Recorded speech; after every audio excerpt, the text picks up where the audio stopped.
Hello students. तो कैसे हैं आप सब। पेयर ऑफ यूनिट क्वेश्चन में एक्सरसाइज 3.2 चल रहा था ओल्ड एडिशन से। न्यू एडिशन की बुक में ये 3.1 है, क्योंकि ओल्ड एडिशन में जो 3.1 था वो सिलेबस से रिड्यूस हो चुका है। हम लोगों ने इससे पहले के वीडियो में क्वेश्चन नंबर 3 तक के जो भी क्वेश्चन थे उनको हमने कवर कर लिया था, उनके सोल्यूशन को हमने देख रखा है ऑलरेडी। तो आज बात हो रही है क्वेश्चन नंबर 4 की, जिसमें हमें मेंशन किया गया है कि जो भी रेशियोज हैं उनको हमें फाइंड करना है, चेक करना है कि जो भी given pair of linear equation है, ये given pair of linear equation consistent है या इनकंसिस्टेंट। क्लियर। सबसे पहले हमें इस given pair of linear equation को चेक करना है कि इनमें कंसिस्टेंसी है या फिर इनकंसिस्टेंसी। और अगर इनमें कंसिस्टेंसी है, अगर ये pair of linear equation consistent हैं, तो कंसिस्टेंट होने पर हमें इनका सॉल्यूशन फाइंड करना है ग्राफिकली। यानी हमें यहाँ पे दो वर्क करना है। पहला वर्क तो ये है कि चेक करना है कि कंसिस्टेंट है या नहीं है, और अगर कंसिस्टेंट है तो हमें इनका ग्राफिकल सॉल्यूशन फाइंड करना है। क्लियर है ना। तो सबसे पहले आप देखें तो हम जनरली यहाँ पर देख सकते हैं कि यहाँ पर x का कोएफिशिएंट 1, यहाँ पर 2 तो 1/2, y का 1, यहाँ पर y का 2 तो 1/2, यहाँ पे 5, यहाँ पे 10 तो 5/10 यानी कि 1/2। तो ओवरऑल में ये जो इक्वेशन है ये कंसिस्टेंट है। On comparing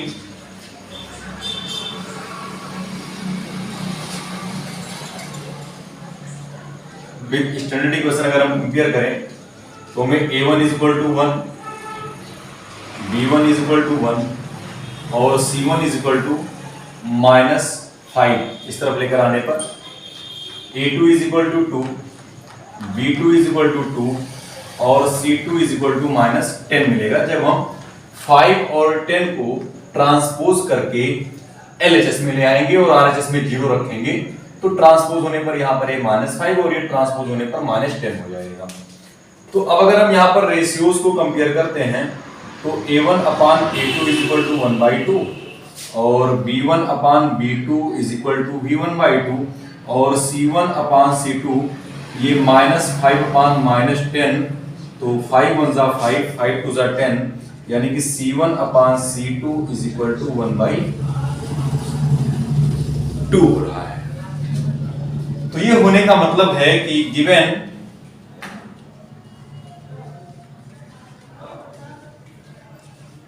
pair of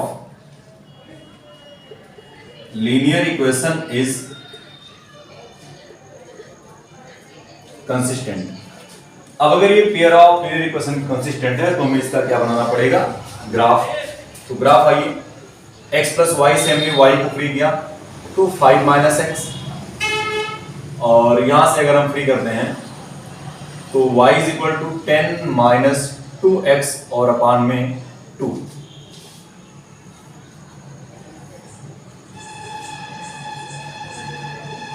x Y और सेकंड के लिए भी हम एक्स वाई कम से कम हमारे पास 2 सॉल्यूशंस होने चाहिए।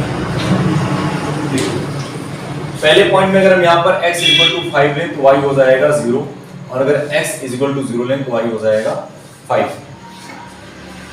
सिमिलरली अगर हम यहाँ भी x = 5 लें तो y हो जाएगा 0, और अगर हम x = 0 लें तो y हो जाएगा 5। आप देख रहे हैं कि यहाँ पर जो फर्स्ट कोऑर्डिनेट आपको मिल रहा है 5,0, और यहाँ भी 5,0, यहाँ भी 0,5 और यहाँ भी 0,5। तो ओवरऑल जब भी हम इसका ग्राफ बनाएंगे तो ग्राफ हमें क्या मिलेगा, कोइंसिडेंट का ग्राफ मिलेगा कुछ ऐसे 2 4 6 2 4 6 2 4 6 2 4 और 6। तो पहले हम इसी क्वेश्चन से पॉइंट को फाइंड करते हैं 5,0। जब x 5 है तो y क्या है 0, तो x 5 होने पर y 0 है तो 5,0 पहला कोऑर्डिनेट आपको यहाँ मिल गया, और जब x 0 है तब y 5 दूसरा कोऑर्डिनेट हमें यहाँ मिल जाएगा 0,5।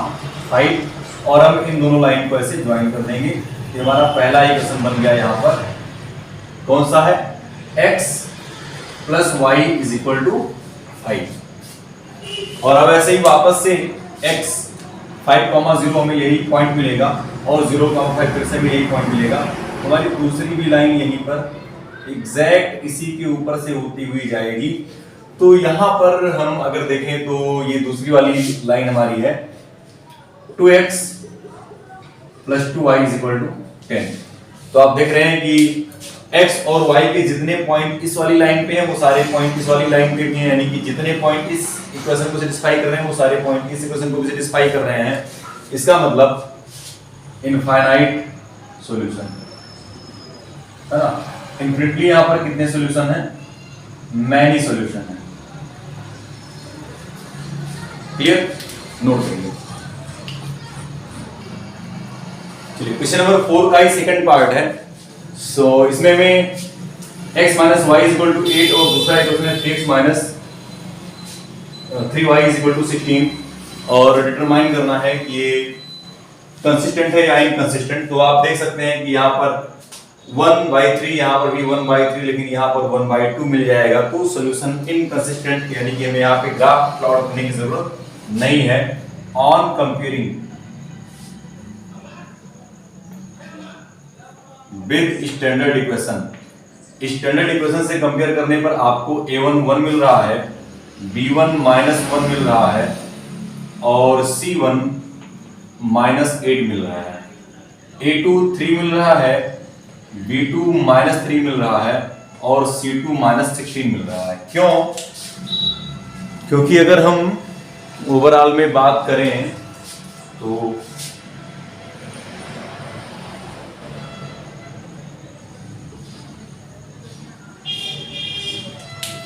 देखिए 8 को हम ट्रांसपोज करेंगे तो -1 हो जाएगा और 16 को ट्रांसपोज करेंगे तो -16 हो जाएगा।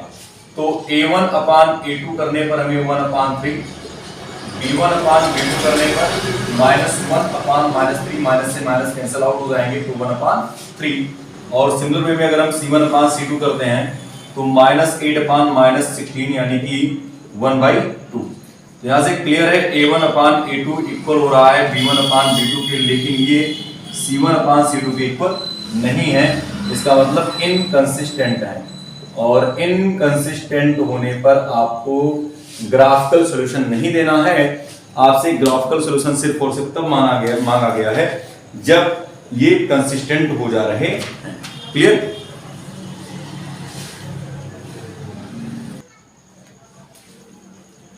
तो इसी सीक्वेंस में हम लोग आ गए क्वेश्चन नंबर 4 के थर्ड पार्ट में, जहां पे हमें 4x plus y is equal to -6, 4x minus 2y is equal to -4 given. तो यहां पर भी सबसे पहले चेक करेंगे कि ये कंसिस्टेंट है या फिर इनकंसिस्टेंट, क्योंकि कंसिस्टेंट होने पर हमें इसका ग्राफिकल सॉल्यूशन देना होता है और इनकंसिस्टेंट होने पर हमें ग्राफिकल सॉल्यूशन नहीं देना होता है। तो on comparing with standard equation अगर हम कंपेयर करेंगे तो हमें a1 is equal to 2, b1 is equal to 1 और c1 इज इक्वल टू -6 मिल जाएगा, a2 4, b2 -2 और c2 -4 मिल जाएगा। अब आप देखिए भैया a1 अपान a2 2/4 कैंसिल होने पर हमें मिलेगा 1/2 और b1 बाई b2 1 अपान -2। तो आप यहां पर देख रहे हैं कि a1 अपान a2 ये b1 अपान b2 के इक्वल नहीं हो रहा है, यानी कि कंसिस्टेंट है। और अगर कंसिस्टेंट हुआ तो अब हमें इसका ग्राफ भी बनाना पड़ेगा। तो ग्राफ बनाने के लिए क्या करें, y को फ्री करें। तो y is equal to 6 minus 2x और दूसरा टर्म में मिल जाएगा y is equal to 4x minus 4 upon में 2। क्लियर? तो आइए भैया ग्राफ बनाएं हम, बड़ा ही मजा आने वाला है, ग्राफ बनने वाला है। क्लियर? अब जैसे हमें पॉइंट मिल गया समझ लो ग्राफ बन गया, और पॉइंट तो हमें मिल गया। क्या मिल गया? पॉइंट पहले हम x इक्वल टू 3 ले लेंगे तो y यहां से हो जाएगा 0, और अगर हम x इक्वल टू ले लेंगे 0 तो y हो जाएगा 6।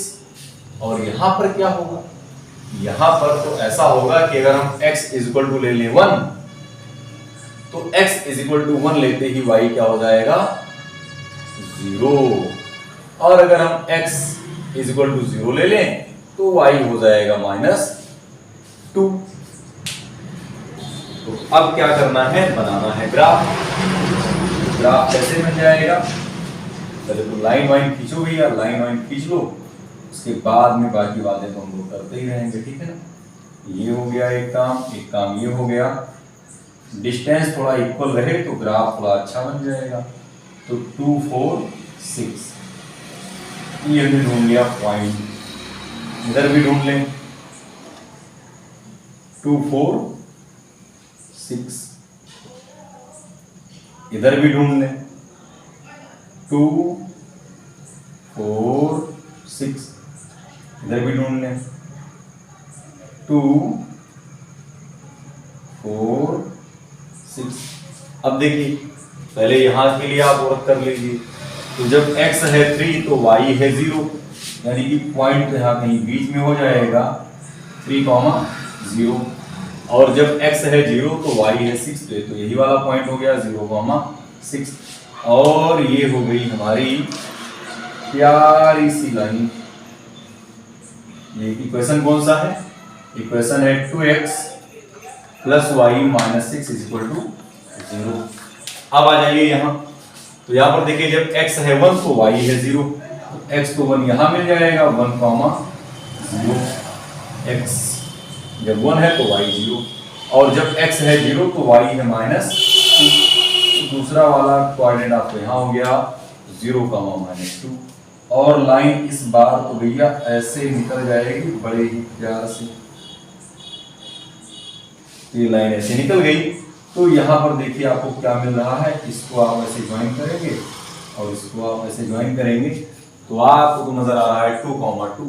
तो एक बार देख लेंगे 2, 2 पर सेटिस्फाई हो रहा है कि नहीं हो रहा है। अगर हो गया तो मान लो हमारा काम बन गया। देखिए यहाँ पर 2 2 4 और +2, तो 4 2 6 -6 0, ये तो चल गया काम। यहाँ पर देख लेते हैं तो 4 2 8 और 2 2 4 -4 -8 +8, यानी कि सही है। तो ये वाला जो पॉइंट है, इस पॉइंट का कोऑर्डिनेट हो गया 2, 2, यानी कि इंटरसेक्टिंग।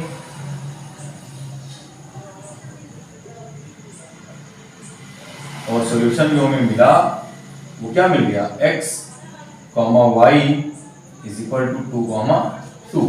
तो 2, 2 यहां पर हमारा क्या हो गया, सॉल्यूशन हो गया। तो जो हमारा नेक्स्ट क्वेश्चन है, इस नेक्स्ट क्वेश्चन में हमें क्या करना है, फिर से वही काम करना है। पहले चेक करना है कि कंसिस्टेंट है या इनकंसिस्टेंट, और वापस से अगर मान लो ये कंसिस्टेंट हो गया तो फिर ग्राफ का सॉल्यूशन। तो आइए हम कंपेयरिंग,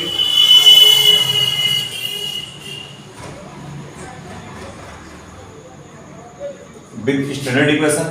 अगर हम इसको स्टैंडर्ड इक्वेशन से कंपेयर करें तो a1 = 2, b1 = -2 और c1 = -2, a2 = 4, b2 = -4 और c2 = -5।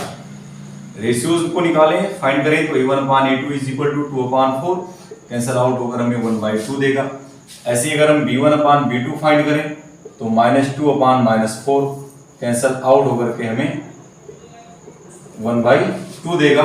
और अगर हम c1/c2 निकालें तो -2/-5, कैंसल आउट होकर हमें 2/5 देगा। यहाँ पर प्रॉपर्ली आप देख रहे हैं कि a1/a2 इक्वल हो रहा है b1/b2 के, लेकिन ये c1/c2 के इक्वल नहीं हो रहा है, यानी कि ये हो गए इनकंसिस्टेंट। और इनकंसिस्टेंट होने पर आपको ग्राफिकल सॉल्यूशन देने की जरूरत नहीं होती है।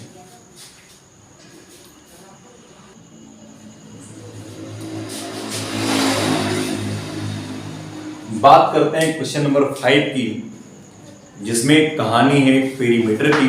एक रेक्टेंगल के पेरीमीटर, एक प्यारा सा रेक्टेंगल है, उसका अपना पेरीमीटर है, रेक्टेंगल की एक लेंथ है और एक ब्रेथ है, उसमें कोई रिलेशन है, तो बस हमें उसकी लेंथ और ब्रेथ को फाइंड करना है।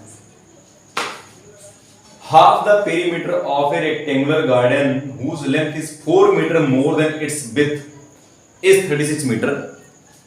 Find the dimension of the garden. ये हमारा प्यारा सा क्वेश्चन हुआ। तो सबसे पहले late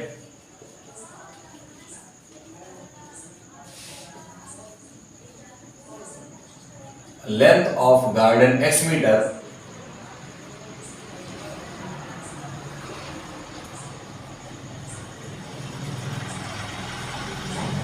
and width of garden y metre. अब जो क्वेश्चन की कंडीशन है उस हिसाब से हम जानते हैं 2 into x plus y is equal to होता है पेरीमीटर, है ना। क्योंकि लेंथ क्या है x और विड्थ क्या है y, तो 2 into l plus b is equal to perimeter होता है। तो हमने लेंथ की जगह पे x और विड्थ की जगह पे y रखा, तो 2x plus y is equal to perimeter हो गया। लेकिन यहां पर तो बात हुई है हाफ ऑफ द पेरीमीटर की, हमने क्या किया, हाफ कर दिया, दोनों तरफ हाफ हाफ कर दिया। तो x प्लस वाई और पेरीमीटर, जो हाफ पेरीमीटर है, ये हाफ पेरीमीटर हमें दिया गया है 36। तो ये हमारे पास पहली इक्वेशन आ गई। यहां से अगर हम y को फ्री करें तो 36 माइनस x, आधा काम हमारा हो गया। क्योंकि सॉल्यूशन फाइंड करना है तो भैया हम तो ग्राफिकली फाइंड करेंगे, क्योंकि अभी ना तो मुझे बताया गया सब्स्टिट्यूशन मेथड और ना ही बताया गया है एलिमिनेशन मेथड। तो हमको बस सिंपल ग्राफिकल मेथड से सॉल्यूशन फाइंड करना जानते हैं, तो हम वही करेंगे। और वापस से आपको बताया गया है कि जो लेंथ है, लेंथ, वो लेंथ विड्थ से 4 मीटर ज्यादा है।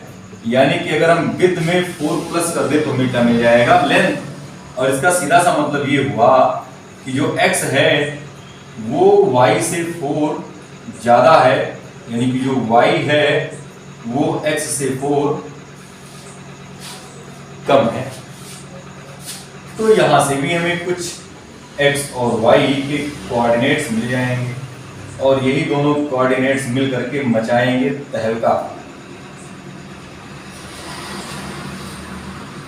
कैसे? अब अगर हम यहां पर x की कोई वैल्यू चूज कर लें तो उसके कॉरेस्पॉन्ड हमें y की भी वैल्यू मिल जाएगी, और ऐसे ही अगर हम यहां पर भी x की कोई वैल्यू चूज कर लेते हैं तो उसके कॉरेस्पॉन्ड हमें y की वैल्यू मिल जाएगी।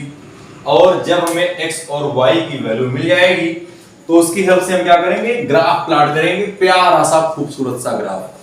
और वो जो हमारा ग्राफ होगा उस ग्राफ में इस इक्वेशन की जो लाइन है और इस इक्वेशन की जो लाइन है वो कहीं किसी पॉइंट पर मिल जाएंगी, और फिर हम फाइंड करेंगे उस पॉइंट का कोऑर्डिनेट। और उस पॉइंट का जो कोऑर्डिनेट होगा, x पॉइंट हो जाएगा लेंथ और y पॉइंट हो जाएगा विड्थ।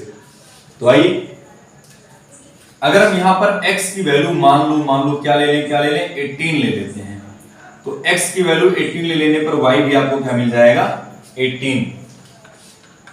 फिर अगर मान लो हम यहां पर x की वैल्यू 16 ले लेते हैं तो y मिल जाएगा 20। अब यहां पर आ जाते हैं, अगर मान लो हम यहां पर x की वैल्यू 0 ले लेते हैं तो y मिल जाएगा -4।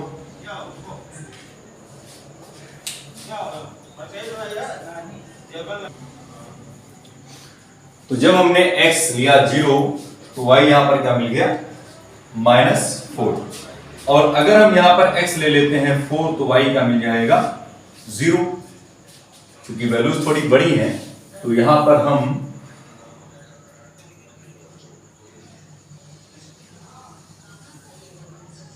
लाइन थोड़ी बड़ी खींच देते हैं और y को थोड़ा बड़ा कर लेते हैं, x का पॉजिटिव साइड भी थोड़ा ज्यादा हो जाएगा, तो ओवरऑल हमारा जो काम है वो चल जाएगा। हमें 18 तक जाना है तो जो वैल्यू लेनी है वो हम 4 के डिफरेंस पे ले लेते हैं, ठीक है ना। तो ये पहला पॉइंट हो गया, 4, 8, 12, 16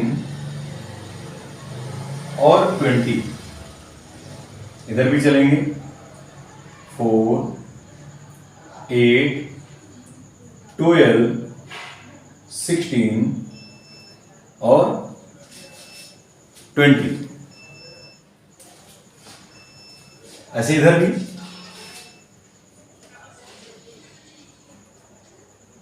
4, 8, 12, 4, 8 और 12। देखिए जब x 18 है तो y भी क्या है 18। तो जो पहला पॉइंट है देखो यहां पर 20 और 16 के मिड में क्या मिलेगा हमें 18, और यहां भी हमें इसी के बीच में क्या मिलेगा 18। तो इधर से लाइन ऐसे चलेगी पैरेलल x एक्सिस के, और इधर से जो हमारी लाइन है वो चलेगी पैरेलल y एक्सिस के।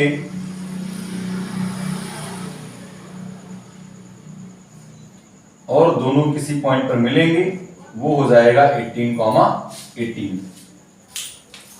फिर से देखिए क्या हो रहा है, जब x 16 है तो y है 20। जब x है 16, x क्या है 16 तो y क्या है 20। तो x पे 16, कुछ गड़बड़ कर दिया क्या हम लोग, हाँ थोड़ी सी गड़बड़ी हो गई यहाँ पर, हमें 18 ले जाना था 18 और हमने ले लिया 16 से।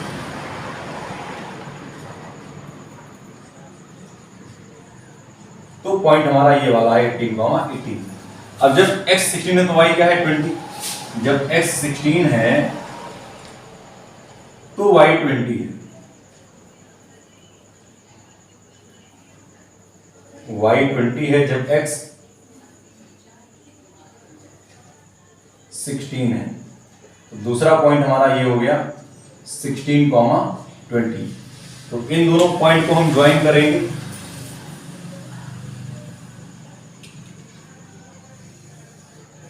ये हो गई हमारी लाइन जिसका नाम है x + y = 36। अब देखिए वापस से क्या है, जब x 0 है तो y -4, x 0 है तो y -4, यही हमारा कोऑर्डिनेट हो जाएगा। और जब x 4 है तो y क्या है 0, दूसरा कोऑर्डिनेट हमारा ये पॉइंट हो गया। तो इससे होकर जाने वाली जो लाइन है वो कहीं ऐसे निकलेगी और सीधे जाएगी।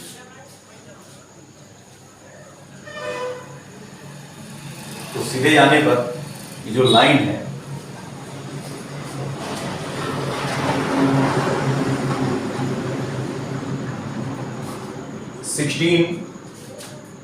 और 20 पे पहुंच गई।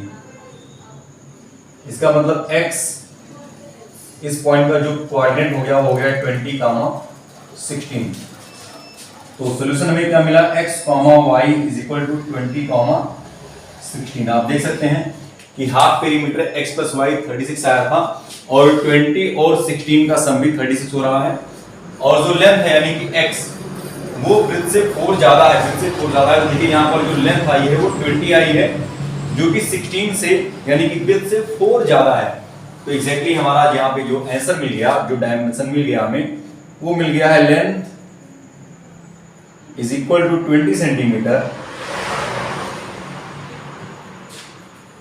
और विड्थ = 16 सेंटीमीटर। इस तरीके से बहुत ही आसान से स्टेप में आपने अपने क्वेश्चन नंबर 5 को सिंप्लीफाई कर लिया है विद ग्राफिकल अप्रोच।